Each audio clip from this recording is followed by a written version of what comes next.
Le bienvenu, fidèles téléspectateurs. Nous savons très bien que vous êtes très nombreux devant vos postes téléviseurs. Émission Nabino au centre Oyotomesana qui servir chaque jour ici. Tobetaka masolo ya politique, tobetaka également masolo ya religion, tobetaka masolo ya société, puis tobetaka ma sujet et concernera l'État. Na bato mingi ba excellera na banti valeur. Awa to dénonçaka poete mboka na biso ekende liboso parce que nous voulons un état de droit. Bato bazali faible ba bénéficier d'un état de droit. Ba kondi oyo bazali na makasi ba respecter mibeko ya mboka. Personne n'est au-dessus de la loi. Même Tshisekedi le président de la République, il respecte les lois. Mais yo siko muto ba nommé za na se ya Tshisekedi oza ko respecter loi te. Yombe ya pomba yombe minasema yombe mukwata yombe munani soki nini minoko nyonso obotizaka wana liboso ya loi ezalaka te. Quel que soit tribu na yo, tu dois respecter les lois de la République. Et surtout quand on vous nomme comme ministre, mandateur, eza le kumute, eza plutôt charge, il faut que ta mabonde lo sambela, on kosa la malam pour après yo bana na yo, tango bakotanga papa na bango, bana baza na honneur ya komba papa na bango. Et là que ba nommer yo après yo bana na ba ko la ça papa na bino muyibi, papa na bino détourneur, papa na bino frappeur, papa na bino nyoko la papa na bino, ce n'est pas une bonne chose. Il faut avoir une personnalité. Même après yo il y a une autre vie ezali. Mandat peut aller ici là. Ba pêche mandat, lobi po zongi chômeur. Na va kotambola na villa na akomona, ba ancien ministre honoraire, e ba bango te, ba komona ezalaka. Na sera Mobutu tozalaka na ba ministre, sera Lumumba pe Kasa bazalaka, sera Kabila bazalaka, sera Tshisekedi pe ba kozala. Après deux mandats na yeso ki 3 mandats soki 2 mandats. Ba kozala pe. Ne pense pas que yondo sukisi, yondo zawana. Sala malamu pour l'intérêt à Congo, pour l'intérêt à Mboka. Si le bato baza ko commémorer Liwa Lumumba, c'est parce que c'est quelqu'un qui a pensé Congo, en monnaie bolama au Congo. Ce que yo d'ici là bato na salle déjà climatisé wana. Oza ko zama mu pepa malini na mbongo l'état. Au vandi pe na mbongo l'état ba ko futa wa ba na nyongote mais bato ba sibactère na bana ba nyongo. Vous travaillez pour qui? Est-ce que vous avez le rapport à Mboka ou vous avez le rapport à l'intérêt na bino? Yango biso awa. Quand on nous amène des dossiers, on essaie de fouiner, de chercher, on trouve que ba faible, baza ko souffrir, nous ba voix oyo, ba tubayoka ka ba konzi bayoka ka peuple ayoka. Nous dénonçons, c'est ça notre travail. Nous dénonçons, nous communiquons. Tout ça qu'on transmettre l'information à ceux, nous défendons la nation parce que Mboka est en danger pour le moment avec les rebelles ici, les rebelles du M23 avec un président malin ici, le président rwandais ici, Paul Kagame. Nous faisons ce travail-là. Yo ministre, qu'on y a un moment où on peut faire un bakisa mokonza mboka makambo belé na mutu, ya za ko lukakime na est yo na ko sala na mabaya ko sala wana na moyindo ya za na ngwana na banti valeur za na ngwana. Vous cherchez à nuire les mandats du chef. Parce que le peuple va voter, il va poser un état de droit. Il va poser le peuple d'abord. Si vous avez un salle, on va faire pour mon constitution pour l'intérêt. Tu es qui? Vous êtes imposteur? Tous les amis moutons, on va faire pour le peuple. Vous pensez que la partie politique n'a pas de il y a un mec qui va être. Tout le Congo, on a posté les gens, on a pas de soucis. C'est possible, le lot ordonnance c'est bien c'est possible, il peut reconduire. Reconduire pour Salami. Merci. Sur ce plateau, je suis avec Monsieur Benoît Yolama, Oazali, patriote, moto à l'Inaraming Bolama au Congo. Monsieur Benoît Yolama, Mbotena. Nous autres, Oazali Kimia. Na lukio po ngai batu ba bengi ngai lisusu batu ba ko benga nga mwa mingi na ebite so na memangambo mais j'ai dit merci à la population parce que bon na raso mambo ko tungisa bino boluki ngai benga na biso mutu tel toyoka e komi wapi makambo e komi nini toko solola awa na bino la pendant le moment on a plusieurs sujets au tokobeta ba conflit ya makambo mapangu na RDC o biso ke na ba cause tribunaux ya Congo awa 85% ou 95% ezaka ba conflit ya makambo mapango nani mokolo lopango nani asali boye bayibi ngai babotoli ngai basalaki boye oyo aza makasi oyo ayibi parti na ngai oyo asali boye bato bazo baparalysie misusu bakufa. C'est terrible dossier on a makambo mapango wana soki to arrivé na kobongisa na secteur wana te na habité Congo soki ozala mais soki ka na secteur wana bavandisi makambo bato ba se retrouver na côté wana ba vrai héritier bazwami ba vrai makolo mapango bazana yango bato bana droit na bango batika na droit na bango Congo au mona bato ba minene bato bazana ba santé parce que tout le monde a un problème surtout makambo mapango. Monsieur Benoît Olama toko sola na yo dossier wana makambo mapango na yebi peuple pa bengaka o mingi oyo azalaka faible o mona kete ba ko nyata nyata ye ba bengaka yo po tokoka na ko défendre bango po mingi odingaka bato ba souffrir te toko sola su makambo akoleka na mboka na biso surtout moi mosolo mati moi likolo a to moni bato eza vraiment kosimba moi mingi te peuple alobi te to ya dollar oyo ngana moni yango eza pena balonga te mokonza mboka ba yembelaka pe lobi na parler du peuple kuna dollar ekita toko solo lango na yo to suki wana te toko pusa na susu mwa mukia to mwende ko makompa yake awa débat pe salami mwa mingi ote discours wana emileki mokonza mboka na biso toko beta mwa lisolo kana ko placer mwa mo et puis makambo ba élection toko solo yango lisusu awa na yo meto bandalo na dossier zali nanu principal o bato ba ko sala mwa mingi. Monsieur Benoît Olama to tena nukate analyse na yo zali nini il y a un conflit, il y a un mapango na Congo. Bon, tous en époque à Zaïre, Tilelo. Qu'est-ce qui fait que ce que la justice na biso, il y a que bah problème ou an des alaka est belé. Pourquoi seulement dans le secteur où il y a autant de problèmes? Le problème est vraiment ma casse, puisque plupart il y a personnes quand il y a d'abord au niveau de Kinshasa les avancés documents oyo basali à l'époque à Belge na commune izalaki ya kala comme commune ya Gombe, Kinshasa, Lingwala, Barumbu, Limete, Bandalungwa, Kintambo, on exclut Ngaliema qui n'avait pas totalement beaucoup fonctionné na commune mususu ezali pembeni ya donc après Kinshasa Limité. Et na katia Oyowana il y a un problème de succession. Okay. Na ba famille est belée. Papa Koufi, maman Koufi, bana contre oncle, bana contre ba tante. Et na même basé président na droit directement à héritage été. Et on est allé première catégorie de situation où ils allaient quand même que ça que bateau belé basé dans quatre bakuri tribunaux. La première héritage, il y a succession. OK. Dans quatre succession il y a bitumba entre héritier à première catégorie na héritier à deuxième catégorie. Et première catégorie généralement ce sont des enfants. Maintenant ceux qui papa azaki awa boti bana mususu baye bani bana mususu baye banate même au baye bani ceux qui bana bakomi ko welela donc bomengo ya ba parents suka sala ke bakena cour et tribunaux pour aider partager bango et généralement ba paré belé ba sala ba certificat donc ba bengi ba testamenté et puis ba testament ta basali et tika ko kende na justice était na l'état pour que l'état aille que muntu tele atiregi testament na yango oyo pour que le moment venu à départager bateau.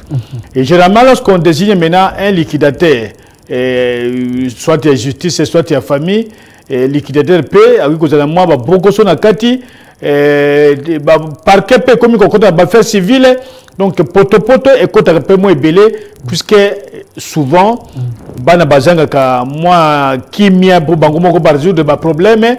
Ba parents pe ba éviter que bana bazaka bana baluka pe ba botola c'est autour de tout ça de bitumbe za la contre première catégorie il y a héritier na deuxième catégorie au bazalaka bandeko ya papa bandeko ya maman na ba oyo bazali ba parents ya ba papa na ba maman na biso et conflit wana eza ebele na ba cour et tribunaux Deuxième situation, difficulté, il y a conflit, et il y a conflit, il y a pomba, il y a bisonde.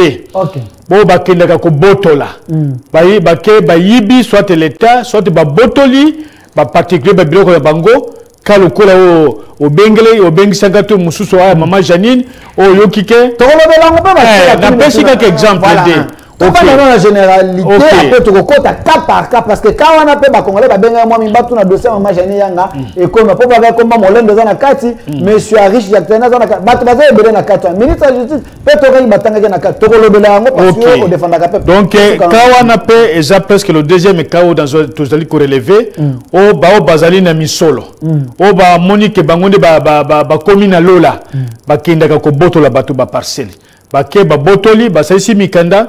Pe ba koma na ba réseau na ba kati ya ba réseau wana kokuta ba magistrat bazana kati kokuta ba généraux bazana kati kokuta ba colonel bazana kati kokuta ba to service ya sécurité bazana kati bazana ba réseau na ba ngoma fonctionner kati ti mafia ya ba muyibi tina kati ya affaire foncière bazana ba réseau na bango oyo yibaka na ba document ba remplacer ba document mususu bango boko ba kena justice ba obtenir de faux jugements oyo kuto ya mususu ko yebate antidaté au vandi boye au benganyo au ezepana donc c'est toute une chaîne de mafieux bazali ok bazali attends que fuda bango donc ba magistrat d'inspection baliaka ensemble bakabolaka ukomona dossier ko tika ko lekate ozo ko banaka ko tourner kaka rompende balobaka na ba chanteur banzembo donc ça c'est oyo ezakutu esika penza ya ko beta cette makati parce que c'est là où il y a les crimes. Okay. Là ce n'est pas une affaire civile, là généralement c'est une affaire pénale. Ko boto la mutelo konaye, une affaire pénale, c'est pas une affaire civile comme na cas au biso de Tagali Bosso. Yali Bosso, c'est une affaire socialement civile entre les enfants dans ba parents na bango ba parents na ba banoko donc ba forme on a nyoso ezali na fait purement civil qui n'a rien à voir na pénal sauf si moko a posé des actes ya steliona a teki eloko ezali na droit na yete azui yango a teki li batu sans que bande connaît bayeba sans que avoir la famille et salema sans que réunion à famille et salema sans PV sans à ce niveau là l'affaire devient pénale mais oh ya ko italika ka héritage ya pamba Kokabola biloko yo papa tika, c'est une affaire de famille. Il n'y a aucun acte de répression qu'un magistrat du parquet peut poser. Mais oye me makapenza le gros des problèmes. Bazali na réseau wana eyebi que le pango te ezaka documenté. Eyebi que le pango ezaka na document ba belge batika. Eyebi que le pango ezaka l'état mais basali certificat te bango moko ba ke ba beti certificat ba changer. Ezali ko ça ba urbanisme, pèse ko ça na affaire foncière. Et ça c'est ba réseau ezali préparé awa. O existaka awa na kati ya ville à Kinshasa. O bazaka soki ka vandi boye. Au commun la colonel aina ba soldat aina ba policier allez ba benganyo au commun kolila mais et commis trop tard na trop tard wana to kekuna basi ba pesa mbongo nyoso ba pesa ka normalement oyoka pe libade moko ba bengani ana Congo likoloka ka eloko wana et ba kenda ka pe na kombo ya badani ka ba ministre il y a président de la République première dame et kaka ba wana trafic d'influence les alliés makasi trafic d'influence les makasi ko bakena na kombo ngana zo sa pona compte à tel mais après quand vous vérifiez parfois il n'y a pas un tel mais ils allaient que réseau ya ba voleur wana réseau ya ba moyibi wana ou ba boto ka bato ba parcelle pe bazana ba numéro ba téléphone presque ba tunyoso. Ok. Bazaka nango wana komaka mbango obegi oka ovandi bo pa ba pemba kiti. Yo paniko bangi. Est-ce que avant to ko tona dossier wana malem parce que to ke malem les lo pena to zio to ke ne pena malem faut ba to ba se retrouver na makambo to za koloba et puis à un moment na ko fongola téléphone nga chaka ba crédit na ko fongola téléphone nga yo ko benga otuna mutuna na yo opesa biso kana yo makambo to koloba est-ce que bino pe bo kutana nango toté. Ce sont des réalités, tout est pour un autre baka. N'ayez pas na baka ebele. Comment les messieurs allient au centre, au centre, tous en a katikat, nous défendons le peuple, nous défendons les faibles, nous défendons aussi les riches. Parce que l'état de droit est pour nous tout. Quand on a mbongo, faible pas ça, il a violer le droit na yo. Quand on a peu riche, vice versa. Ici, on est au milieu. Alors, on va ouvrir le téléphone, vous aussi, peuple, vous exprimer. Parce que mon condamnement, on n'a pas yoka. Peuple naye, azandengenini. Est-ce que bateau a tient na babisika wana, na ba cours de tribunaux, na ba entité, na kata ba ministère, ba commerce banen. Est-ce que ba kosala mosala le long esengeli pour que le peuple a se retrouver parce que dans mon côté le peuple d'abord, peuple ndé mokonzi, peuple ndé mokonzi. Ministre au monde kawana, azali mona musala na yo. Là que plus loin, je peux vous choquer, même le chef de l'État, c'est votre travailleur. Parce qu'il est là pour vous passer le mandat. 5 ans, vous avez voté, que Nekuna, c'est la mission Moussala. La preuve, après 5 ans, à vers Bino. Comme ça, compte rendu, qu'on s'expliquait. Na la kaka na kosala boye na sali boye bo pesa na sous mandat pour na kokisa kosala c'est qui veut dire peuple ndé mokonzi kolenga raté ata moni policier au mona kawana ala na service na ya ko batela ona ba bien na yo. Faut avoir le courage de dénoncer les choses. Ceux qui vont au Koufa, Babomio, Koufa, Menzamba Kozwa. Moi, je suis Benoît Olama. Peuple a Kobenga et à Moko. Tant que les malèmes et malèmes. Au lobby, au pessimo, ma raison, aux autres, ça, Nengeni ni Batouana, Basala Kamafia na Bango, Evraka. Mais autant que des ministères, affaires foncières, na urbanisme. Barole des ministères à Nanou Zani. Bon. Bénéficiaire, je crois, tout barreau le peut-être ndenge ko pesa détail makasi. OK. Ndenge ba fonctionne ka. D'abord, il y a un informateur ou a kana affaire foncière, tout dans urbanisme et habitat. Ba mususu pe ba na niveau ya service ya sécurité. OK. Herba ça ba s'y informer. Ba ko yako proposer que tu allez dans loko ya koteka. OK. Tu dans le pango ya koteka. Quand on a une notion où babengi un bien 100 mètres, c'est-à-dire et l'eau komoko ils ont un côté bambadona délaissé. Voilà. Et elle ba ko sala ndenge wana yo kanina bango ko pesi bangumbo bango moko ba établir ba document nyonso ba côté yango tina ba archive ba ko bena même ba document ya kala ba komisi yango lupango ya yo bango basi bazui mbongo. Alors maintenant ce qui balingi ba botola ou comme on a oya koloba ki kona lupango c'est un simple monsieur qui vient qui est un de propriétaire.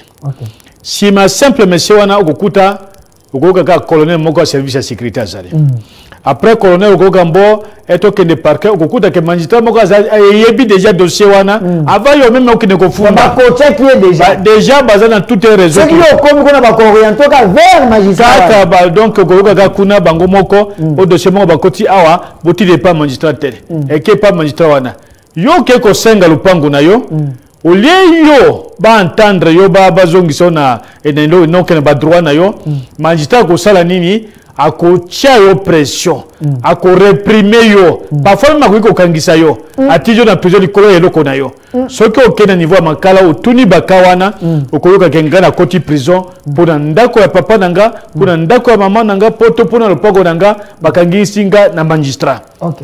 De siko ba créer pression sur vous basalini tous les temps ils allaient pour bongisa babiloko na bango bako bongisa ngo après moment ceux qui ba libérer okobanga kozonga prison bo oya ko kende na ba pavillon 5 et 6 na moi ba pavillon asuka kuna ce que ça ata 2 semaines kuna une année ce que obangaka okoliteka on jamais que ozonga ko. Il y a les gens qui ont abandonné leurs biens parce que baza ba faible ba cheba on a ba conditions inhumaines et pese ko banga bi ba on atika na biloko za ngo ya mukili pour nazonga na ba conditions wana te. Voilà. OK. Et belé baza na ba kawana et je suis certain que ba kubenga ere ko fungula téléphone na yo et ba kawana ba ezali non seulement na kati ya ville à Kinshasa mais même à l'intérieur du pays. Na kutana bakawane belé on a travaillé avec plusieurs cabinets et bakawana je vous dis que ça bakamususu même bato bakufa.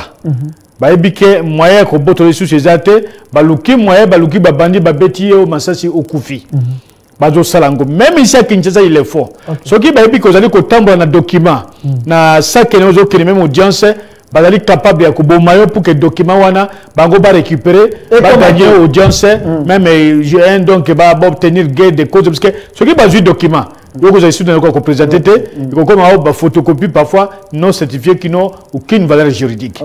C'est autour de ça que et belé ya batu ba perdre ma pangu et belé ya bango ba teka ba zo ba mususu ba botola bango ba mususu puisque aza mutu ya makasi ndengo ovani na kati ya studio na bino monene boye amoni que studio eza monene envier yango ye amise ici déjà ba document yo awa oye bakate ozo bomaka ba acte de vente na yo wana o légaliser yango te et l'autre côté ya si azo déjà certificat d'enregistrement na lopango na yo annexa déjà na yo yaye yo vandikaka après momo kokaka pa o yo zana droite o zana qualité te ba na jugement ba benganyo ata o komi ko crier solution pe ko tika ko bimate puisque il a déjà un document qui a une validité 2 ans bien que base nango ezama be mais raison na bango et si ka bazwa ke pakolami mbongo kanyaka soki bazui ko tika ko gagner te.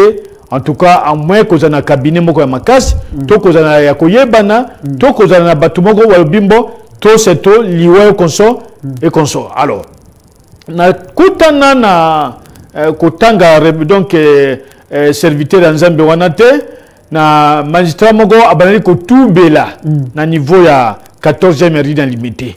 A botola muntu lupango après ça, on a propriétaire à l'upango te, puisque après c'est mbongo.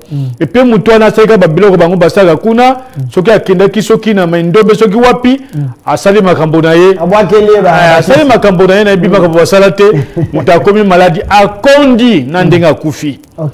Et vous ne pouvez pas vous imaginer. Et ce sont des cas qui sont très courants, mais puisque la statistique est bimakate, bato ba bazwa occasion kolobate. Sinon, quand on introduit l'émission, il y a plusieurs cas d'abus. Non seulement du pouvoir, mais plusieurs cas. Il y a Koboto la Batobabilo qu'on a quand il y a Villa Kinshasa, Tona ba cité au Yébani, même en dehors de Villa Kinshasa, même dans Babandundu. Ça s'est fait, Moutaïbi Kazan Moussonaye, et l'Okonayo, Aya Botolo la Makaz, puisqu'Azali général, puisqu'Azali colonel, puisqu'Azali décorateur, puisqu'Azali décorateur, et puis Babotolio. Mais curieusement, ba mususu bakenaka kolia communion église. Dena mituna est-ce que penza ba sambela kanzambia solo. Que un homme qui craint Dieu, awi ko botolero ko mutute. Un homme qui craint Dieu, c'est que ce qu'on botoli muteloko, ato lingite, colère nzambe et cause sur vous. Malédiction ce que zuyote et zuibana na yo. Ce que zuibana na yote ko zoa donc ba koko na yo. Ce que zuiba koko na yote ko zoa ba koko na yo et ça c'est biblique et là qu'on peut ko changer si kana ezate. Donc ce sont des cas que nous vivons tozo tamola nzela tozo pede baka tozo kuta nango ebele. OK. Monsieur Benoît Lama Bandeko Baolanda biso bakoki pe ko s'abonner na chaîne biso au centre télévision, au s'abonner, au partager lien et ko zala pe malamu ko zala pe forme ya contribution na yo et puis na YouTube na biso soko landi o za ko landa o koki pe ko tika commentaire na sia na za ko komotiki commentaire to ko tanga yango on verra comment to koki ko évoluer na ba dossier musu parce que souci na biso eza ya ko aider ba riche to aider bino. Ceux qui sont pauvres, ceux qui ont injustice, on peut vous aider. Les faibles, on est là aussi pour vous aider. De façon que vous avez droit à bino. Bateau peut la moni. Bazana ba dénonciation ya kosala. Appelez-nous. On est là pour aider chacun de nous doit apporter un plus dans le secteur Azali. To lutter contre les antivaleurs, to soutenir les institutions. Ben tu es ça la musala malamu pour que le Congo gagne. Ceux qui Congo gagné, na Congo, bana no bazana Congo. Ceux qui ba condition à Congo za améliorer, tu vas aussi bénéficier. Na kata ba famille na biso to na ba fonctionnaire. Na kata ba famille na biso to na bato ba sala na l'état. Ceux qui l'état na biso zo sika na ye. Peuple a se retrouver mosolo koti, ba certains nyon se bongi, il y aura au moins 50%. Il y a chaque bateau bana ba famille na biso biso bazaka na administration kaka il y a l'état bateau bana ba informel pe bazali donc l'état de papa l'état de mokon oto ko sala o to akosunga to ko dénoncer poto ini bangote poto wana posa basala malamu soki bango ba moni ba sala malamu te balonga bacha bango ba ko sala malamu ezana ebele bana kongo ba luka misala ebele bana ba kongo bana ba valeur ebele bana ba kongo ba vandi na mayele na ba CV ba ko luka eskengi ba kotela ba sala musala ba zo mbongo na bango de manière honnête Mais là, pas incompétent, dans la institution. Dans ministre, dans directeur, dans avocat, dans poste de responsabilité. Je précise, les incompétents existent aussi. On a l'État, mais les incompétents, les vrais incompétents, ils ont excellé dans l'incompétence.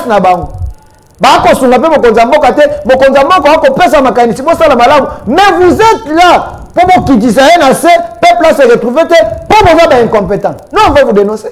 Alors, moi, prenons des cas. Alors, parce que tout le monde, on m'a dit pour expliquer, dossier et bandaka. Prenons des cas. Il y a un cas à la fois parce qu'il y a cas d'une dame congolaise, Madame Janine Yanga. Elle est présidente, il y a AVC Construction. Mais il y a un conflit qui l'opposait, je précise bien, avec M. Kapoukou. Mais M. Kapoukou, c'est à Longaye. Mais à combien de conflits comme opposé dans la moderne construction de Arish Djaktani, Azali Mokondi HJ selon les informations, Oyo Tozali Nayango. Bokomi wapi na dossier wana. Est-ce que maman Yango a zongi na droit na ye, tant il y a encore une influence pour Azali ko peser pour que les Congolais soient na droit na ye. Bon dossier na nécessité. OK. Na ndenge na utaki kosola na avocat ya Maman Janine. Maman Janine na continue ba droit na yete. Bien que parquet général à Gombe oye kambami na monsieur le PG Panzou atindaki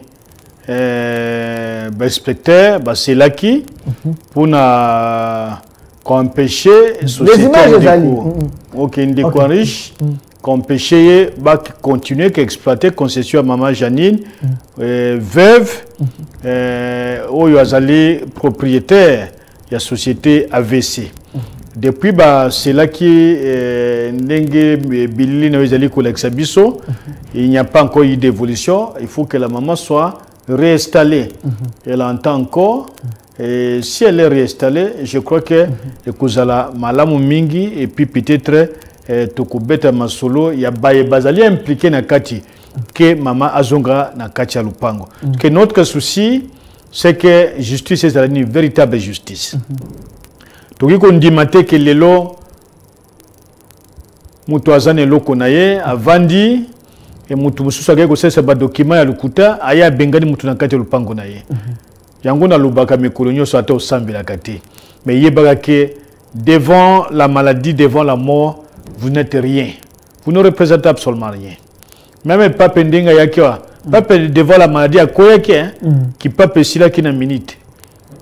Et il faut retenir que ceux qui vous allez continuer que boto la batu biloko ata ozalaka kisi yebaka ke nzela wande kisi kozwayo mais ceux qui osambela kanzambe kotika kusala loko ya lenge wana te. Il y a 3 factures inévitables dans la vie que tout le monde est censé payer. Affirmatif. La maladie, la mort et la vieillesse. Voilà. Mutunyo sa kokola, akokoma mokolo. Mutunyo sa kobela, pe mutunyo sa kufa. Quel que soit grade naïf. Quel que soit qui que vous soyez. Et donc, nous va libérer concession à Maman Janine était. Nous entendons, il y a eu donc un dossier RI c'est le maquis à niveau ya parquet ya Gombe, parquet Bengaki, les prétendus vendeurs. OK. O bango baloba ki yemuta tegri monsieur Kapuku na ba riche mutwana ake awangani ke bango conservateur nda Bengakinga ke yako bima propriété. Monsieur Zieli. Voilà. C'est un peu ça le réseau de Nalobaki que réseau ne fonctionne pas pambate. Et monsieur Henrich a même makina babin tukanaye babiloko naye na kati ya concession. Il a même exploité concession ya Maman Janine. A memi ba muelo na bakayase. Mais il existe toi ba image. A mema ki yango ateki yango. Et ba kay ko réinstaller et donc monsieur Henrich na jugement ya Maman Janine Yanga ya AVC. Kaka na kati ya Congo, kaka période d'état de droit il y a le chef de l'État, Tshisekedi.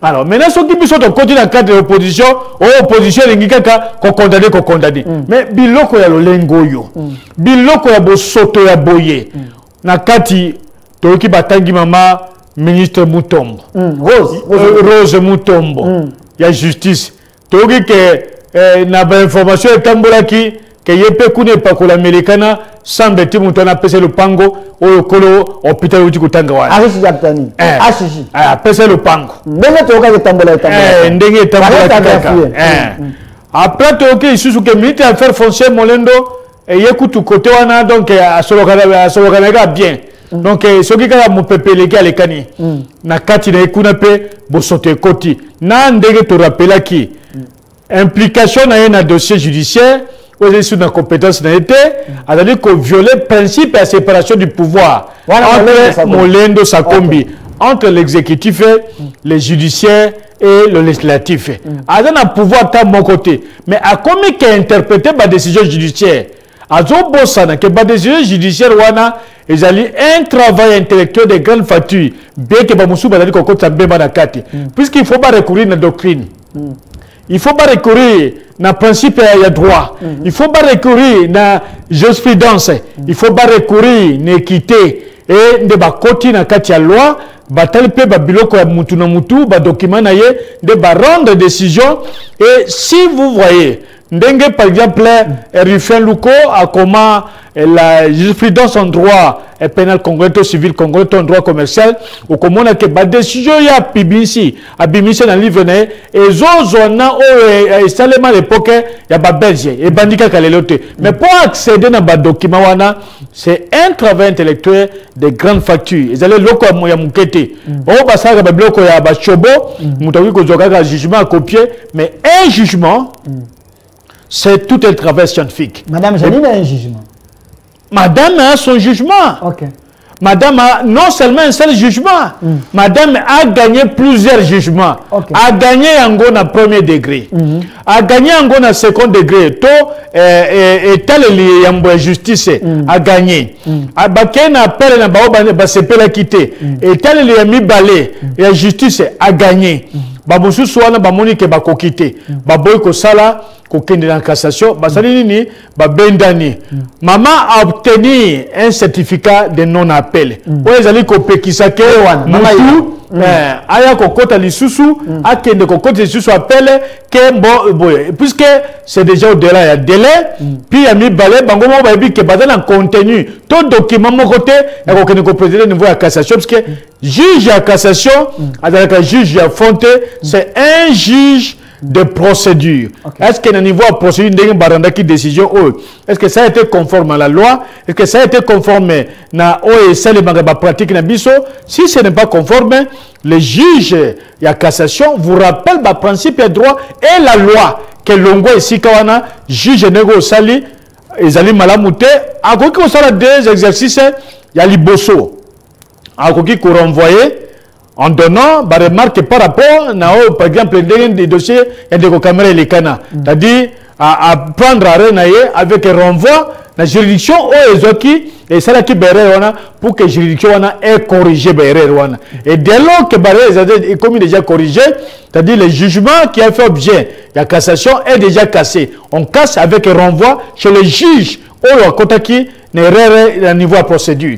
Ce qui a moniqué pour des raisons d'intérêt public. À côté le juge et la cassation peut rendre l'arrêt et puis à clôturer peut faire d'une manière définitive, bien que la voie de recours public modification, changement, correction, ça dépend de l'expression par rapport à la Batubisi Bango, Basaya Bango. Et c'est comme ça que Maman Janine est dans ses droits. Que ce soit au niveau de Nyoso, à Alikana. Mais on de comme Molendo, azali ko sala lelo, Molendo Sakomi ministre des foncières, ils allaient payer son iming. Bien que na habité o ya sala na vie na ye, mais ko kota ko comme mikanda lukuta. Ya continue le chef de l'État na ba arrêter ba jugement o ezali ya lukuta. Ils allaient malamuté. Molendo Sakomi l'a fait. A sala ki mukanda lettre na tangela kayo la dernière photo ya kanango awa. Azolo ba que maman Janine a été condamnée au pénal. Oh, maman Janine n'a jamais été condamnée. Donc, il coup dans la carte. Et puis, le chef de l'État n'a jamais demandé après ses explications. Lui, il n'a été qu'un ampliateur. C'est-à-dire, Moutoubatien na Molongo, il y a Baebati qui l'a qui Mukanda wana. Yeba comme il était. Ce qui bango bayeko la ngote, ça c'est leur problème. Mais yeba comme il était. Mais il y a un commis qui a interprété la décision de la justice. Il y a des avocats, puisque les avocats ont démissionné, probablement pour ne pas bouger la langue. A démissionné qui? Mais avocat n'a pas vu quoi faire qui lettre. Tout le monde a dit a bandit qui expliqué la décision de la justice. Ce n'est pas de sa compétence. Cette précipitation que Molendo a dans ses dossiers pour donner les éléments qui ne sont pas fondés en écoutant l'argument de Mme Janine Yanga Azakoloba, sentez-vous que l'homme est animé dans la volonté de nuire la dame et satisfaire un Indien? Mais cela ne peut plus faire objet d'une contestation, puisque Abanda Kiango a signé d'abord à partir même à mesurage et à concession à Kroki Basala. Même concession de mesurage. Même croquis de mesurage. Et même concession, on va chercher un vendeur. Quand on va créer un vendeur. Un vendeur manifeste. Les tensions est là, de nuit. Donc, normalement, ceux qui nous ont présenté il y a droit, Maman Janine, il faut signer devant la Cour, donc, la Cour constitutionnelle ou la Cour de cassation. La cassation, on va bien gagner. Et la cassation peut demander au gouvernement, même au parquet général, va suspendre pour mener des enquêtes. Pourquoi lui s'implique dans ça? Mais ce qu'il est le limité, même à Talongwe, il sera poursuivi. Donc, Molendo, sa manière de s'impliquer dans ces dossiers ici, c'est comme s'il a un penchant pour M. Arish Diakani. Pas comme si. Il veut nuire. Pas comme si. Madame Janine Azalina Bango. Puisque comment Moutouazali dans le Pango depuis l'année cinquantaine que la concession existait. 1958. Depuis des années. Donc, même Bissot dans ton botamité. Yo le commis ministre. Au bandit qu'on botte les locaux à Batou. Au bandit qu'on crée ma vendeur. Au bandit qu'on a interprété ma décision judiciaire. Peut-être avec une valeur même il y a jugementé.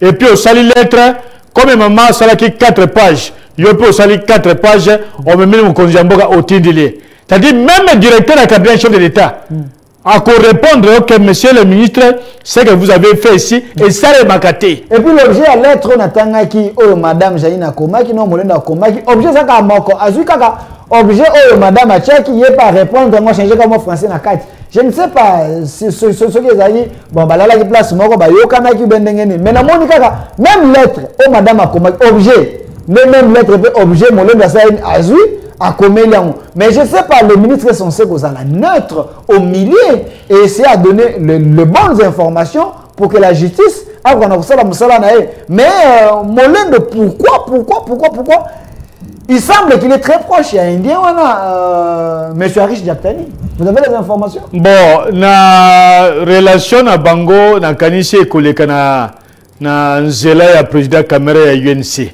Puisque le président Kamere a épousé une indienne, Madame Amida, Batonio Sobaye bien, et les Indiens, peut-être, pendant Bango est commis, mon occasion, à tripoter le dossier à l'État pour Ndekona Bango à Bali, bien qu'elle est d'une maman congolaise, mais elle est, en tout cas, une indienne, on ne peut pas s'en cacher. Non. Et donc, s'il vous plaît, au Sangi Sango Bongo, pour être Molendo Azana UNC, où ils allaient à Vital Kamere. Moi, c'est à Vital Kamere, Maman Amida, que nous respectons beaucoup, Azali, indienne, Ndongo Lobby, et M. Arish, Azali Mokolo, HJ, Azali, indien. Donc, il y a les instructions qui sont données pour que Indien, abote le loka mutu na trishima ya Molendo Ndongo Lobby awa et la congolaise azana ba bien naé akokana kopéto mais ndeko Vital Kamere na yebite c'est quelqu'un qu'on l'a appelé pacificateur. Maintenant il y a kotika bosoto si réellement ce que vous dites c'est vrai que son ministre ouais na côté na INC asala makambo na gouvernement ils a dit soni nazongele d'abord eloko ali bosolo bina oui tel objet bon nazonga na deuxième partie oui tali présence il y a bien qu'on va dire supposé il y a président Kamere parce que là c'est lui que nous voyons parce que c'est lui qui a envoyé ministre Wana Katia gouvernement je crois semble-t-il que Ndeko Molendo serait un ancien commissionnaire à Bandako Tu vois, on pas honorable Daniel Safou. Oui, qui l'avait dit. Il a chanté à prédilection. Donc, à Bandang au moins Kala. Bon, c'est ce que les gens disent. Hein. Vous voyez que le politique. Bon, c'est aussi la vie. C'est aussi la vie. Bon, c'est aussi la vie. C'est aussi la vie. Donc, Aébi déjà Babilo côté. Voilà. Ok. Na o est objet. Maman Janine Bayokanina ndeko molendo te. C'est-à-dire na kati ya compétence na bango, na kati ya kozanga koyeba na bango. Nde ba copier kaka objet ya maman Janine. Kada nde basala pe na jugement o bakendaki ka installer mais c'est un riche. O bakendaka na ba pem. OK. Or ba installer ka muntu na ba pem te. D'abord c'est une anarchie et il est interdit à tous les militaires. Ya ko kota makambo eteli ba dossier civil. Instruction pesama depuis général Mbala comme chef d'état chef de la maison militaire, chef d'état-major, et puis ancien auditeur, Mukoto, qui est décédé. Et depuis l'instruction n'est pas ça. Les militaires sont contatés. Ce que mon militaire a dans le Pangonayo, ce que mon militaire a Zana Bawiché, ce que aux Atana, aux autres sous Kanga Maé na likolo, Luka Moutako Belela, Bakoya Kanga, puisque il est strictement interdit qu'un militaire à côté de dossier civil était au Italie, principalement, surtout Makamboya, installation, réinstallation, où était il y a pas parcelle, il y a pas panque. Mais c'est les maraming, tout le monde a militaire. Et c'est de l'anarchie, c'est du vol. Le militaire qui sera arrêté. Quand il dit, tout le monde a militaire, il y a 10 points. La police, tout est militaire, il faut qu'on ait un auditorat à Kokanga Bango. Ils sont en train de violer la consigne à service et des deux sont en train de violer la loi. Les juridictions militaires ne sont pas directement impliquées dans le dossier civil. Et ça, ce sont des affaires civiles. Ok.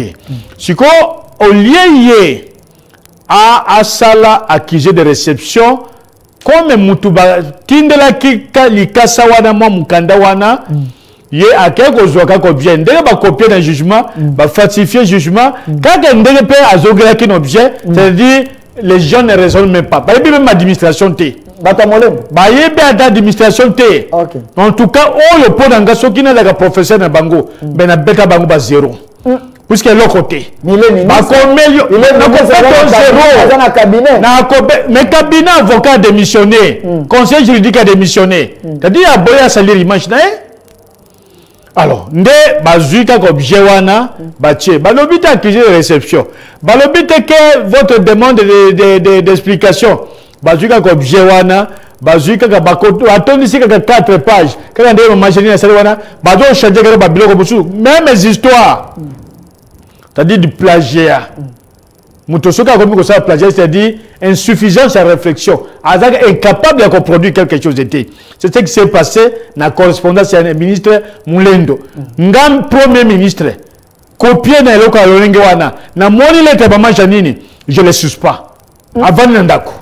Ake ne pas besoin de et Atiki Ango Salango, il ne se gêne même pas. Puisque yeba comme il a été, yeba pesa quelqu'un copie pour informer que bisoto koti si lettre pas mu konjamboka pour na kosenga implication na ye pour na dénuement to pour na kozwa solution na makambo etali le pango nanga concession nanga ba occuper d'une manière anarchique. Il n'est pas concerné. Comment il est concerné? Pourquoi il est frustré? De Tolobaki, comment allez ko continuer? De ko caméra pacificateur et musu sazana kati. Puisque politiquement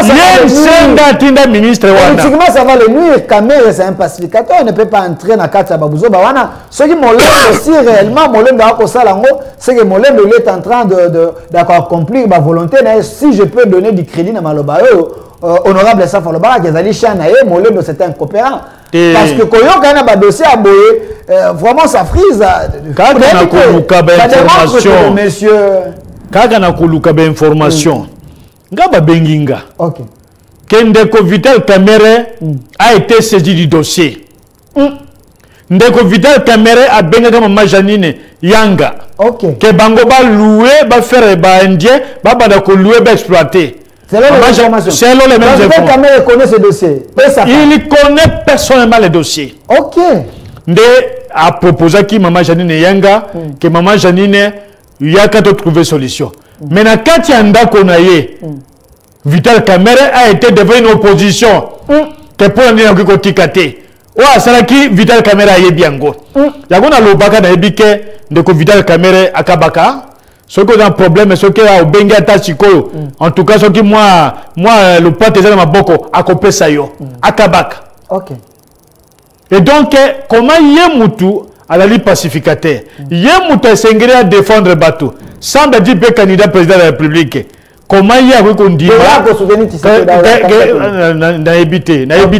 mais je sais qu'accord il y a Kenya wana oya dini wana accord wana de bazali ko luka accord wana ok yo ki bango bazaka ninyo sucré bango bazaka ka pa bazo zaka accord na bango yango ceux qui na ko comprendre makanisi na yo yango nde baza ministre ne akosala makampo na ko bebisa image ya mokonza mboka pa ya population na ko la candidat bato ba ina Tshisekedi que peuple ne baza ko se retrouver comme ça caméra na discours donc c'est une politique. Bon, les alliés dans la politique, tous les faits sont quand même analysables. Vous avez vu que ça, mais Aïbi, que finalité, il faut tomber dans telle chose. Pour Azam Mukolo, Aïbi, que c'est l'UNC qui est visé. C'est l'UNC qui est en train de faire ça. C'est parti de Kokamene, c'est-à-dire que Boto, le Congolais, Bamapango. Bazui concession à Moutou, na milite Batindi, a signé un document à Lukuta. Oh, kuna 10, 5 et 516. Il y a Malamu. Oh, quand même concession, même croquis, et 10 hectares 518, il y a Lukuta. Et puis, il y a un gars démenti. Il y a un gars qui va reprocher. Tu as dit, Bango, non, so badali na kati. Baïbi au badali ko sala. Mais et comment peut, maman ministre, il y a justice de Kuna, et comment affaire na ye? Oh. Maman Rose Mutombo. Maman Rose Mutombo. Na yebitene na chaye kuna. Maman Rose Mutombo, elle est. Na yebitene na chaye kuna. Il dépasse na yen seke ko boto ka bato bapango. Il dépasse. Na azamu ki dépasse. Azana kati dépasse. Te kabuya soka ki makambo ko sebele. Te azana kati dépasse. Rose Mutombo za dépasse. Boyi bibi so mbongo ya rami. Bo boto le ba maman ba parcelle. Bo boto le ba veve ba concession. Mais toujours kende wapi. Toujours kende wapi. Toujours qui doit wapi. Tout ça berekate. Mokonza mboka azana posa bato samibeko. Peut-être il y a des cas isolés. Certaines personnes continuent à faire vision mokonzité. Sont en train de faire makambo mokonza lingité. Alors ces gens-là, si réellement bangonde bazana kata babiloko, moi j'estime que mokonza mboka il faut se la terre, parce que lui, la population, il est en contact avec la population. Comment les ministres, Maman Rose Mutombo, se plaint qu'il y a comment la justice. Lors il y a congrès, a parlé, à la justice, il y a trop de problèmes. Les gens qui prennent des décisions, ils ont respecté la loi, ils ont jugement forcé. Donc, se plaint qu'il y a alors, Madame Rose Mutombo, Azali, patronne de la justice, elle devait s'interroger. Comme tout n'a pas ni kaka so mokonzambo ba koloba, asa ko se plaindre dans la justice. Et puis ministre Moleb de Sakom, si réellement makambo bo koloba, et ça solo, moi j'estime que moteur a ko sala bosoto na kata pouvoir, a ko sala soni na kata union sacrée. Ça malokonde Azali chef de gouvernement ta kota ni kabote vraiment. Ah ça mon indimité pour ça malokonde Azali ko moi tonton moko boye donc figurer dans le gouvernement puisque naïbi correspondant je vous dis que j'en suis mais c'est que je dis après si instruction na dossier moko songolo na bayeba uti ko benga nangana yokinde ko solo après si instruction na madame ministre de la justice a appliqué ngo pona dossier moko anere okipaka côté ya pembeni ya midema madame a cotisé en côté. Madame a commis que justifié. Mais dans le dernier moment qui peut pas correspondre à madame, 3 correspondants c'est outil dans le cabinet naïe. Ou un de cohérent de dire que chef de l'État a commis peu mususu. Ndenge na yoko na moni ba esprit yango. C'est-à-dire ba commis que peut viser moi le pango yango. Ba commis peut que tala yango to ko beta ndenge ni. Mais ça qui me passe, on reçoit plusieurs dossiers. Des fois on se dit est-ce que ces pays vraiment bateau mokonzamboka a sur confiance, est-ce que baako sungaye baako sala pena musala ndenge ko sunga mokonzamboka parce qu'il y a des dossiers clairs, vous voyez que awa ndongo moni boye bateau bana bateau na bango Mais Bakonzo baza censé quoi accompagner l'état de droit. On dirait baza ils n'ont pas l'amour na œuvre yango ya kosunga mokonza mboka. Yango mboka esi ekufa kala. Ekufa kaka na bato baza wana c'est de la honte. Alors donc bangonde basalaki bazo sala ba jewana biso dans les jours à venir toko sala même ba pot de presse toko expliquer nos opinions que les londenge ezali ko kendi. C'est vrai, nous combattons politiquement de côté le motivé qui dit. Oh bazo buka banda kopé. Bazali ko sape bola mona yete. OK. Oh bazo buka banda ko ba particulier wana na ba baro zala kaja ba parcelle wana. Bazo sa bola mona yete. Bazali que début opposition to matière. On a campagne électorale. Net ma ko la bololo. Jantiningo bila ko sala na je. Ko za bololo okina alors voli bato kuna na nani DGRK. Azui serveur bavandisi avandisi bande konena kati. Serveur wana soki banyongo ya bagaji Vodacom ba société tete dès que ba keba ngomo bazui mbongo ekoko de sous dans trésor public était bazogi na serveur balongoli kombo ya mutu wana balongoli société wana. Wana ezali ko sema hôtel de vie. Ozoka ministre a 25 mois, 26 mois impayés. C'est à cause de ça. Alongwa ki batona DGRK bati que les serveurs bangomo ba komi ko gérer serveur ya DGRK.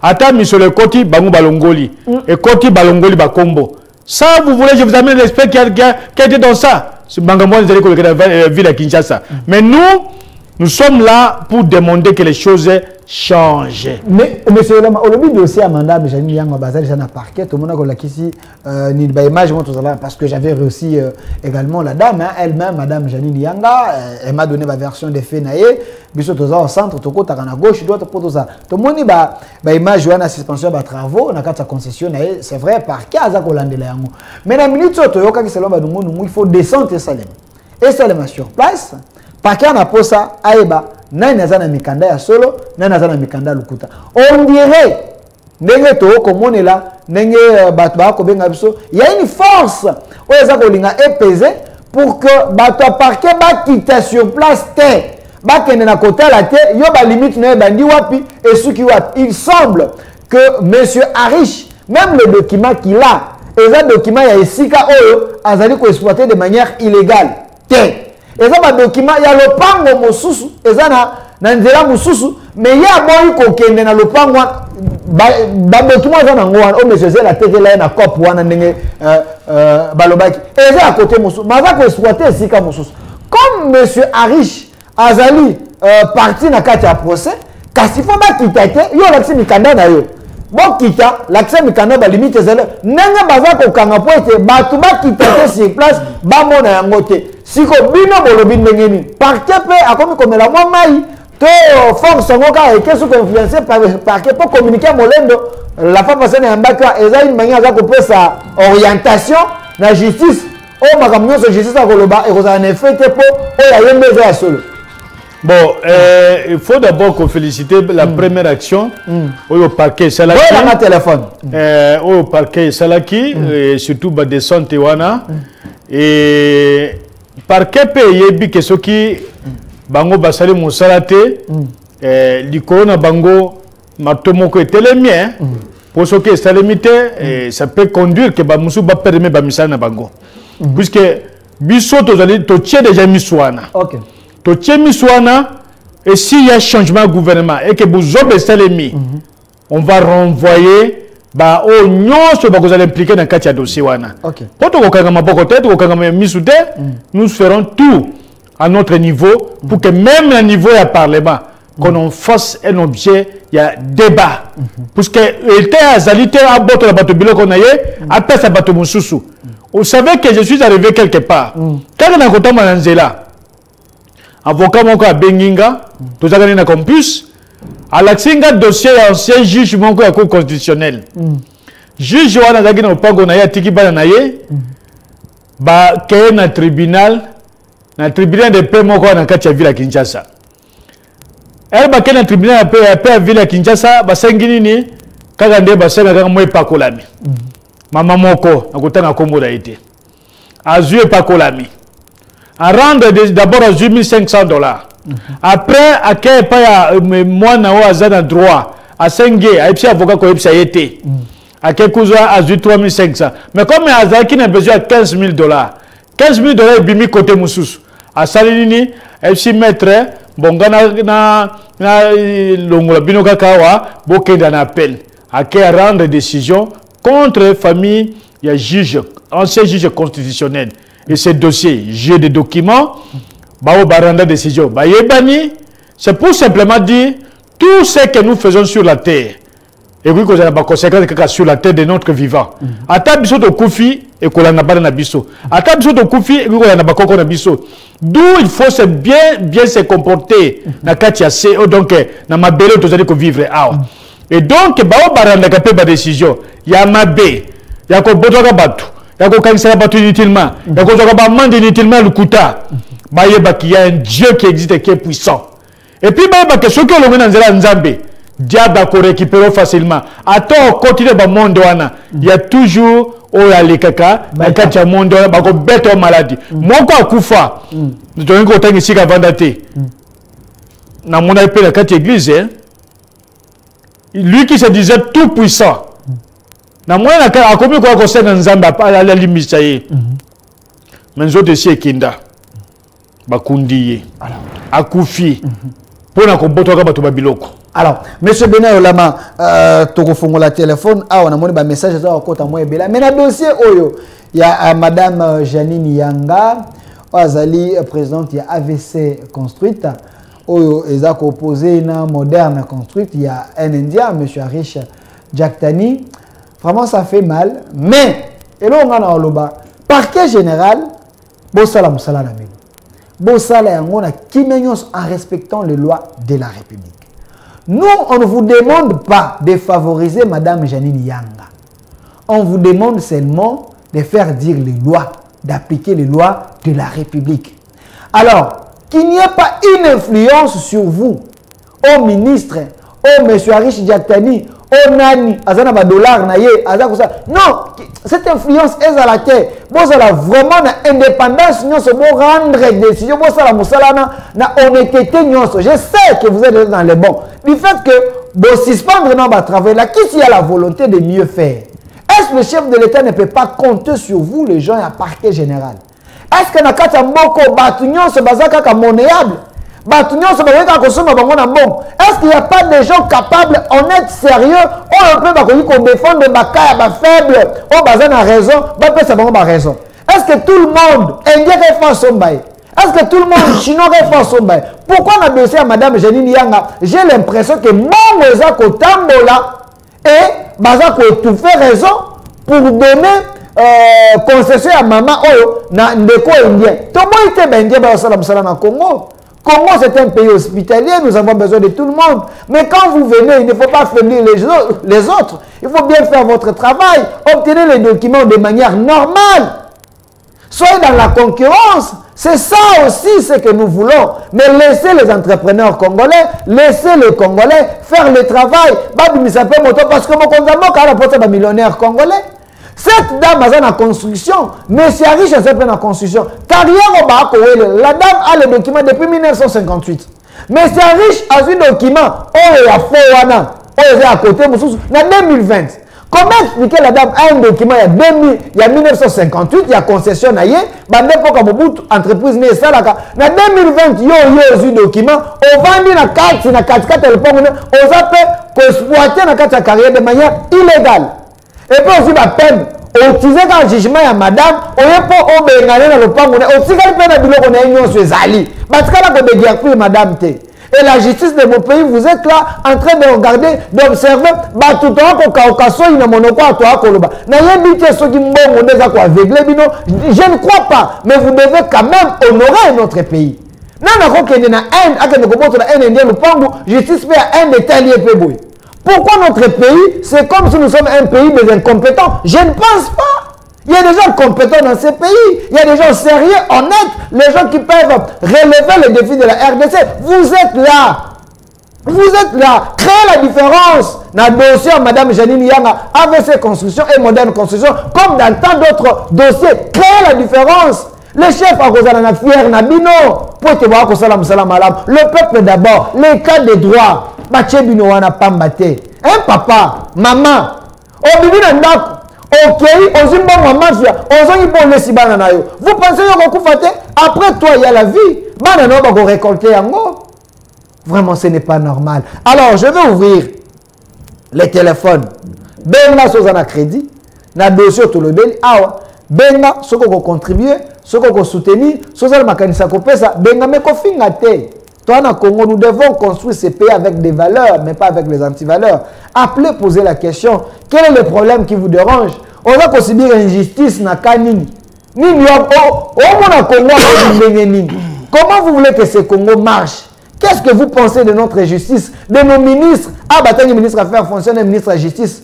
Pensez-vous que ces gens sont en train de faire un bon travail? Bino Bozana Kanini. Monsieur Benoît Olama, je vais lire quelques messages. Ndeko Benoît Olama, nous te disons merci parce que dans ces dossiers ici, nous pensons que Ozako défendre Yango avec toute ta conscience en t'écoutant parler aux Umbongoté. Continue comme ça à défendre le gens faibles. Seul Dieu a récompensé. Voilà. Merci beaucoup. Message à Liboso. S'il vous plaît, monsieur Delphin, Mboka Oye Komanango ya COP. Chaque ministre n'a ranaye à zappé na degré na ya COP. Surtout Molendo na Makambo Toa Koyoka, lui c'est un vrai coopérant. Na PC Daniel Safou raison. Ça vous engage. S'il vous plaît, monsieur Delphin, tu n'as pas tapé à côté parce que le chef de l'État lui-même s'est plaint de la justice. Mais le chef de l'État ne peut pas être partout. C'est aux gens qu'il a nommés, les gens qui se trouvent dans l'appareil judiciaire à faire leur part. C'est déplorable en écoutant ce que vous êtes en train de dire. La justice de mon pays, Mawatro. Monsieur Delphin, est-ce que tu es conscient des risques que tu es en train de prendre? Ces gens-là ne pardonnent pas, mon frère. Tu es encore jeune. Laisse ces dossiers. Les noms que tu cites de monsieur Harish Djaktani, il a travaillé avec Joseph Kabila et Maman Olive Lembe. C'est un homme fort, s'il vous plaît. Il est très influent. Nous t'aimons beaucoup, surtout quand tu fais les émissions politiques. Ah, merci parce que vous êtes en train de se soucier pour moi. Mais si je dois mourir pour une cause juste, je préfère mourir comme ça. Mais je ne mourrai pas parce que je défends une veuve. Je sais que Nzamba Zaranzamba ba veuve. Je la défends na lulenge oyo à présenter un document naïe. Ceux qui ont un document, je n'allais pas défendre. Mais c'est à la justice de trancher. Là, on a mobilisé la justice. Ça la part na bango ya vérité. Merci parce que vous êtes en train de se soucier pour moi. S'il vous plaît, quand tu invites quelqu'un de l'ancien régime, est-ce qu'il a des leçons à donner au nouveau régime? C'est vrai, la justice a des problèmes, mais lui aussi doit tirer les tiroirs pour voir dans leur gestion ce qu'ils ont à faire au Congo. La réponse est très simple. Et si notre époque a eu des erreurs, cela n'est pas autorisé. Que les gouvernants qui ont remplacé notre régime reproduisent les mêmes erreurs. Nous ne l'accepterons pas. Qui a oublié qu'hier, on nous insultait, on nous calomniait, et aujourd'hui, il y a un autre pouvoir, une opposition au pouvoir.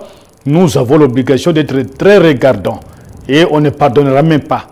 Alors, Nabaye Bakomi, je ne sais pas s'ils ont écrit en français ou en lingala, mais je préfère le dire en lingala. Le fait d'avoir travaillé avec Maman Olive ne donne pas un chèque à blanc, mais c'est un riche de spolier. Et d'ailleurs, Maman Olive a télémé la Kabilo qu'on a linga kangwata mukete. Et je vous informe qu'il y a un certain Gassan, indien, pardon, libanais, qui a été renvoyé dans la carte du Congo pour avoir cité Maman Olive dans une affaire de parcelle. Il a été renvoyé par ordonnance présidentielle à Kenda, à Zongi Kagana régime où il était de droit. À Zonga dans le régime de Bissote. Et lorsqu'on est renvoyé d'un pays ou expulsé, expression qui utilisait le service d'immigration, vous ne pouvez revenir dans ce pays qu'après 5 ans. Que vous pouvez revenir. Et pour revenir, il faut que cette ordonnance soit abrogée. L'ordonnance n'a jamais été abrogée. mais il est revenu par des mécanismes. Nabao basali saye, on a yebi, et bele bazan kachignon sucré. Ce qui n'a tagi bango kokamwa. Naba président Sénat, il était cité parmi les gens qui le soutenaient. Mais puisque Maman Olive avait dit non, pas question. Si je suis l'épouse de Kabila à Kokindi, à Kenda. Donc Maman Olive, Maman Boboto, Maman une dame très généreuse ne pourra jamais, même à Tao Salakinaye, même à Tatili Moutumbong, yo détourné à renvoyer dans l'équipe naïe. Donc quel que soit Arish Jaktani puissance naïe, Nengazalana Maman Olive, on n'a pas d'information à la peine va part dans Congo Airways, ça reste à vérifier. On est vraiment très proche de la famille à Kabila, cette influence. Non, ce qui est Congo Airways, c'est une affaire du gouvernement. On ne peut pas impliquer l'ex-première dame Kembo puisqu'il aurait travaillé avec, puisque Maman Tongaka, Maman Sagami Ibsanaye, Maman peut accepter que comme aujourd'hui, l'actuelle première dame, si elle veut construire, elle peut s'arranger avec une société. Congo Airways, s'il y a eu des actions, bon, je ne sais pas à quel niveau, mais je sais que c'est une société d'État, c'est la société de l'État congolais. À plus de 80%, bah, se sont mis dans le bon État congolais. Oui, Biban qui est un trésor public. Alors, si certains estiment et ils ont ce qu'ils ont comme information, il faut aller vérifier que des supputés sur des choses auxquelles on n'a pas de preuves. Jamais, Moutouakosa dans Maman Olive. Jamais, je vous dis jamais. Et j'en suis, mais ce que j'ai dit. Sur la place publique, l'exemple nous l'avons été, puisque moi-même, j'ai de plusieurs familles qui ont récupéré Babylone Bango et je me suis battu. Car il y a dossier, il y a Mimosa. J'ai un général de la 14e région militaire à déployer dans Mimosa dans la ceinture verte. À Tinda, besoin $550 000 par procédure d'urgence. Bibi, ça est sous $1 300 000. Mais ancien ministre, il a fait foncier dans Télémelaye. Et ces gens, Bazali, Tilelo, Bamoussou Bateki, Baké Aye. Je l'ai fait pendant que nous étions au pouvoir. Mais au Bakenda, oui, Flèche, il va utiliser. Moko, Pierre Lumbi a déjà suspendu. Abima conseil spécial. Il y a chef de l'État en matière de sécurité. Na benga ayana bureau nangana 20h. Na benga madame Cécile Kiana Kiala ancienne PG PG à Gombe à Yakude donc paquet donc la cour d'appel de Kinshasa Gombe. Na benga ancien pro-rep mais c'est Kene qui est PG aujourd'hui. Si sur l'émission, il va vous confirmer. Et Nabenga Elvis, qui était l'adjoint du général Kanyama, pour le même dossier, Batouana Bazati Lelo. Mais on a besoin qu'il y ait un combat à conseil spécial. Ami peut-être conseil spécial. C'est un simple monsieur qui est dans les affaires. À Boto qui bat le pont dans flambeau, à Boto côté à Kuna, va passer les belés. Oh, il y a Boto là. Elle, tu vois que, à une raison, na ye mobimba. Ya bato alisa kambongo basali ku bambongo zoke utaka soki ya wapi babisoki mbongo na soki kaka osimbi ba moko lali quit donc olali pongi okwe quitté aller au signer ba document et il m'avait proposé de l'argent. Nazo yangote, si je vous dis qu'on m'avait proposé $50 000, vous serez étonné, mais quand j'ai eu les documents, j'ai constaté que les $50 000 qu'on me proposait, c'est les 10% de $550 000 au Yazoki par procédure d'urgence. Voilà des cas. Nous sommes intervenus, d'autres on en a trouvé dans Bakikuit et Babotoli.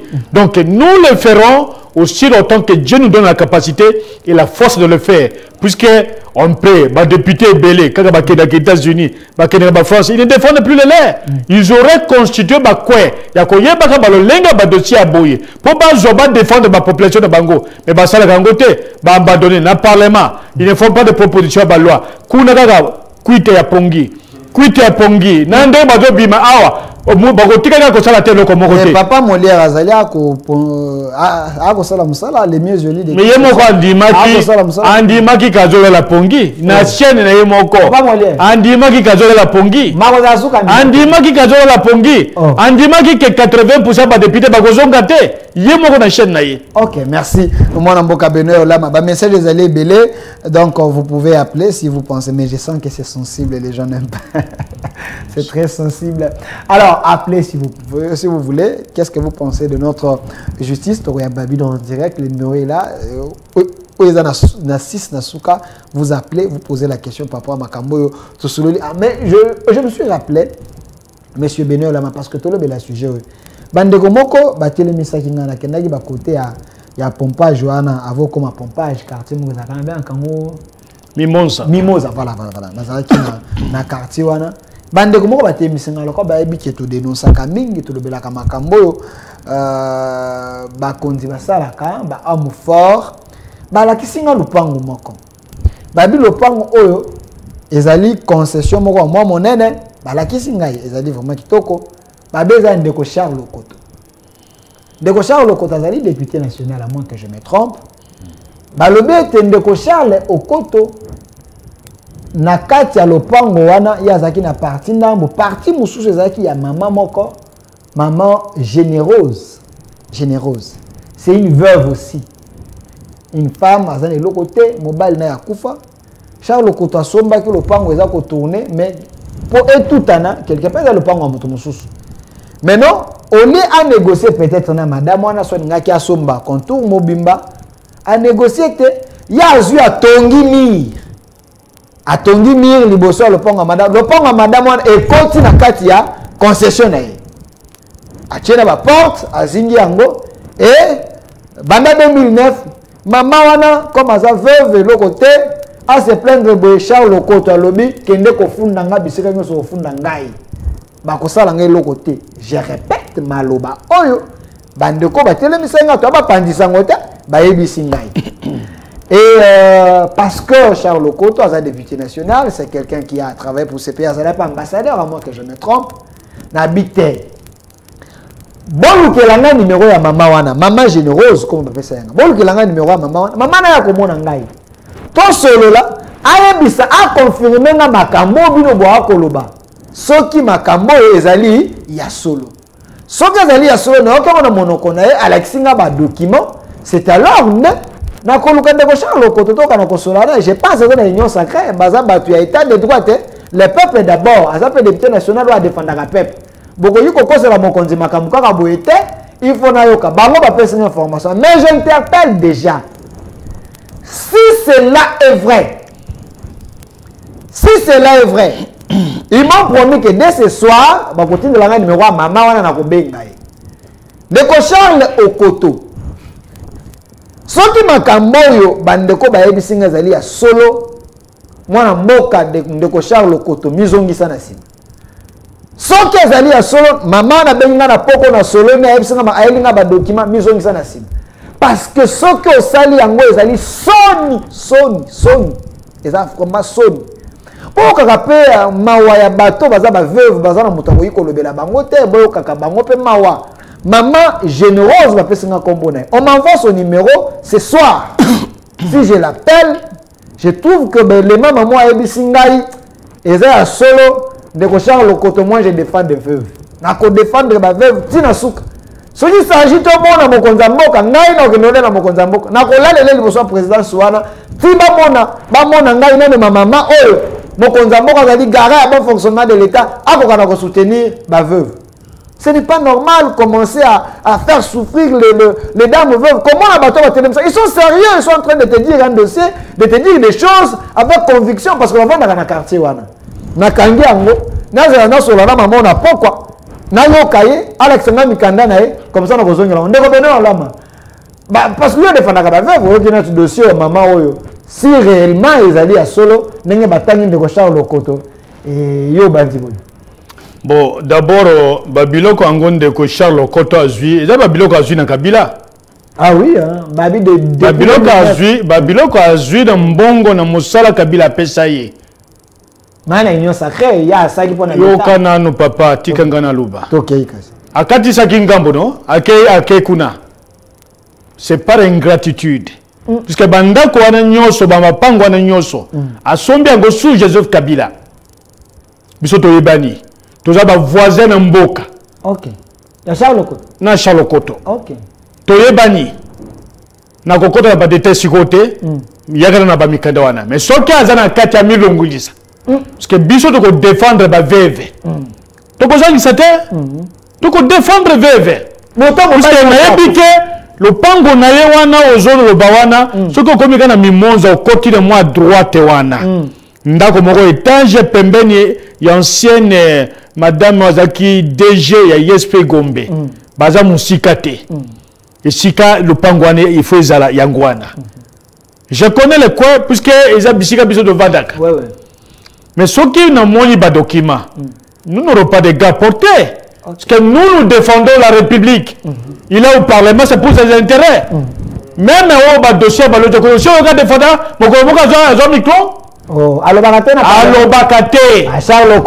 il a été ministre des Affaires étrangères grâce à Kabila. Il a été ambassadeur, c'est grâce à Kabila. Il a été même député, c'est grâce à Kabila. C'est quelqu'un qui a servi. Il était à l'époque du Zaïre, commissaire des zones commissaire sur régional résident. Mais à combien ministre, c'est grâce à Kabila. Mais dans l'ingratitude, il quitte Kabila, il traverse. C'est un banan de quoi, Bengi Bisso? Allô? Oui, allô? Ndeko Bengi Bisso, pour le Biboni. Ah, naza komi na monga fula papa. Marabounion sur le bonjour le bakuna donc et comme les petits frères nanga asombaki lopango na kasavo batongi ndako ya de niveau siko bato moko babinyo lopango na bango donc ba problème c'est ba problème premier jour bakati makabo maramouchi siko komi sous convocation là lelo to le ba dossier za na parquet jusque là donc bazo kata te kokende kozonga donc moi été kozonga na biso mutu moi kodima donc ayeba na ba magistrat ayeba na ba avocat ayeba na ba tebele donc moi to sala ko te nazo landa bien na écran et tout ça m'a passé dans ma rameau invité nazo ba donc ils a pas biso comme les petits frères na voici cela te dépenser bambo bene tout ça solution dès que papa zo ba kibatore bazana ba kis bazana ba tina bango kasi kala kutu bazo ko ba te kanda ko wana patea on ya komina kasavu na bango donc ba ça changer ba te kanda ko wana o petit frère maza mi kanda na nyonso kaka mungu ndi ke mama na ta mi kanda na bango pe ba sai ba mi kanda mususu donc zo mo nti teza difficulté mo makasi na olanda bino de na zabu na mani si bimangai na hotela ndini qui m'a fait comme on a pas na mécanicien atongi ndako na ye mutu moko ndeko tutosolo ba abase boto photo ya Fati merci Fati de tout récupérer le pan yango biso to quand Fati nous a autorisé bango ou bien ndenge nini to comprendre te merci donc c'est la dossier dans la partie bloqué. Merci. Donc, bloqué, là, ma magistrat, corrompre ma magistrat, ma corrompre ma avocat, ma corrompre ma procureur, donc, juste là, toujours comprendre. Donc, le fait là, bloqué. D'ailleurs, bango kaka, parce que quand on dit, nous avons accès le locataire, manga, koana, ou le petit frère, manga, tout. Et donc, bango va faire déjà, le locataire, le petit frère, à quoi, comme à coup, attaque, on a fait. Na ebiki ko na bindele ni to bande to poser la problème pour tout comme na souka vraiment tout petit frère donc ba tout que le pas on a problème mais ba ça obligé ba côté si déjà ba locataire parce que ça va bon on va garantir la bango donc il faut comprendre que nous tana biso vraiment ça ouais et puis photo la fatigue de tout motier na l'émotion ya ngako kuna na mio merci fatigue de tout poser le pas donc tu sais ba te banani ba ça si ma bato wana tout comprendre donc c'est ça on ne comprend pas vraiment papa on ne comprend pas donc on a contenu na so va na se émotionné de na zo landa bien ça me fait mal au cœur quand papa lui dit un jour jugement entendé que salima toujours moi quand ma bolongo là c'est toujours ça de la carte mais un jour la crime va se faire la biso na pas y aller qui m'a mécanique à tomber dans comment le temps où c'était Sambo. Donc, il a dépensé dans les $5,000. Et puis, mon cœur a tout dit, mais ça fait un petit dossier, pour que ça m'aille $5,000. Pourquoi, papa? Merci, madame. Merci. C'est pas facile pour tout ce qu'elle a le pain, donc c'est pas facile. Voilà. Merci, madame, parce que tous en a TVT Zalingonga, Benga Bisso, tant qu'à tout aussi ça, Benga Bisso, après émission, Toko Solola, Toku Tananabino. Bon, l'acception Mikanda, nous aussi on a notre équipe, il y a l'expert, bateau, il y a droit, on va vérifier sur vos zones d'égalité et puis on va orienter l'action, la justice, total ananu. Makambongo bato ba ko photo mo ko nzamboka boche ni kolanda kwa moto. Soki réellement bana ni kandate bosali makambo e bino ba ko pesa peuple kanda. Sérieux? Ba ko pesa peuple kanda. Voilà le problème réel. Tolo ba awa. Ces problèmes les élèves maman du courage à combien? Ba problème aux élèves est-ce que ces gens ici travaillent pour les chefs? Je ne dis pas que ce que la dame a dit, c'est la toute vérité parce que Toyoki, Lito Imoko, il faut tout mon ami Kanda, tout vérifier. Mais si réellement que ces réseaux fonctionnent comme ça, il y a des cas concrets pareils. Moi, j'accepte. Moi, j'accepte. J'accepte. Le pire, pour nous défendre le peuple. Moi, Mboka, Benoît Olama, c'est énervant. Le bloc à bouiller. Le chef de l'État se bat à voyager Tongo, me dit pourquoi, que gauche, droite. Il fait de son mieux pour que son peuple ait se retrouver. Mais vous trafiquez sur son nom. Vous photo n'est pas même si vous avez raison,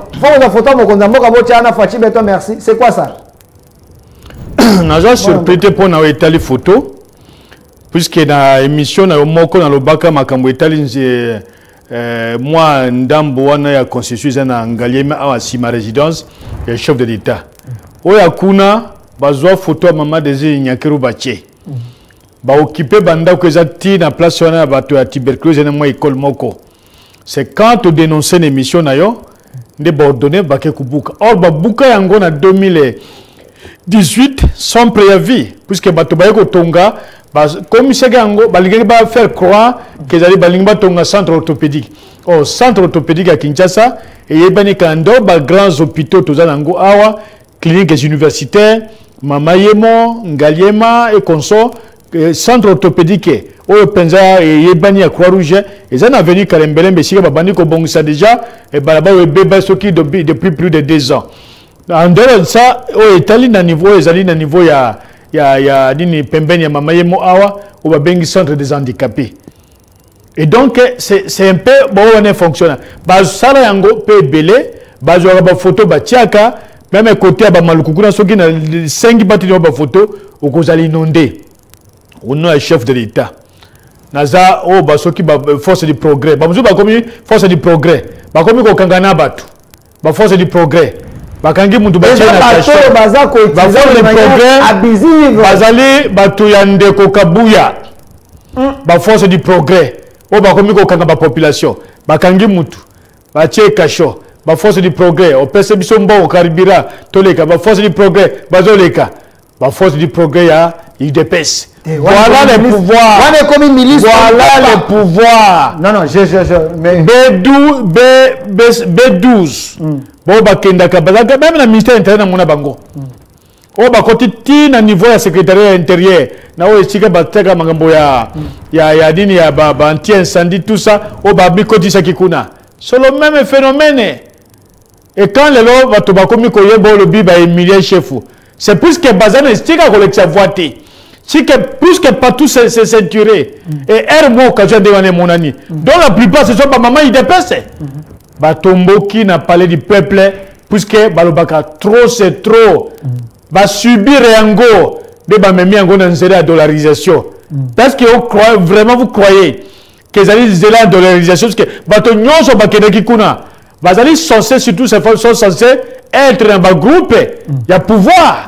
Mais bango bakay koloba et les qui mais banani basimbe économie les mêmes indiens les mêmes libanais les mêmes pakistanais oh ba komi collé ça ba ministre collé ça ba toya union sucrée collé ça ba général bango na bazali ko kabola mbon mais bango na bazali ko bom économie mboka croyez-vous les libanais ba ko isi économie mboka na bango ba ko ba bokisi économie à Congo Liban un pays et comme na état ya Bakeroute. C'est-à-dire incapable de foutre à Banyongo.